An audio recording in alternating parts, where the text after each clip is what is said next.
bitches! Welcome back to another vlog. Well, andito ako ngayon sa Bicol. Kaya naman nakikita nyo, ang background natin is puro halaman.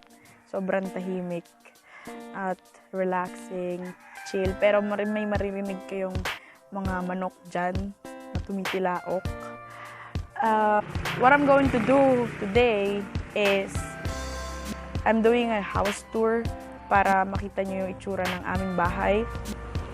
So, here in my back, you will see the gate at yung makita nyo na dyan mga dumadaang kotse, tricycle, motor, bus, dahil yung mga pauwi at pauwi papunta dito at pauwi pa Manila.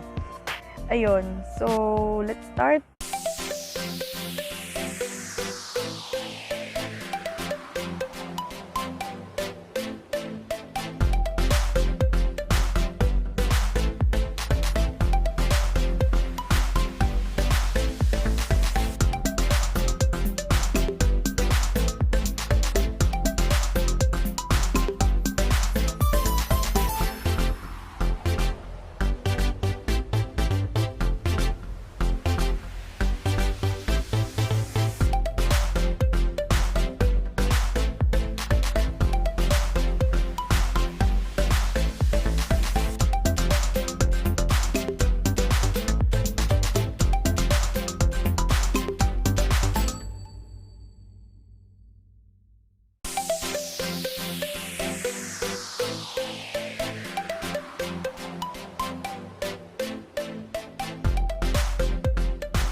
There you go.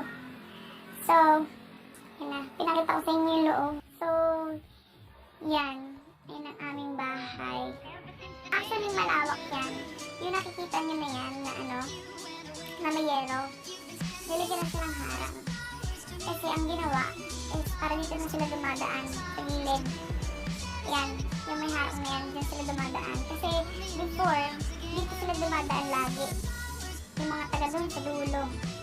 Dito sila dumadaan sa amin. So, ang ginawa ng paraan is nilagyan ng ganito. Para doon sila sa gilid dumadaan.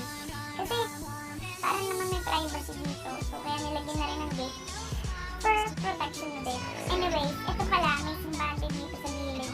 Yan guys, wait lang. May simbahan dyan. So, kaya malapit na lang. Kung gusto nila magsimba, malapit na lang. Diba? Walking distance.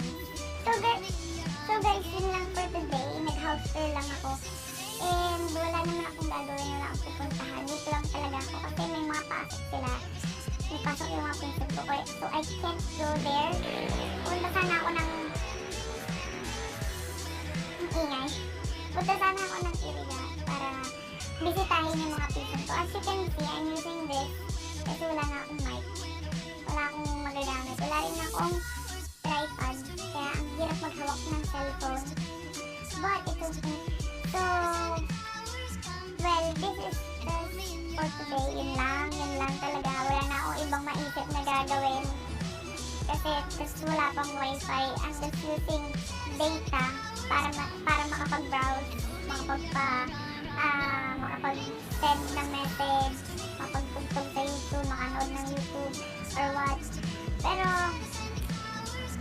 after this, I'll go to Baguio, Calada. So, syempre, another video again. So, abangan niyo yan. At well, thank you so much for watching and see you on my next vlog, bitches. Bye-bye.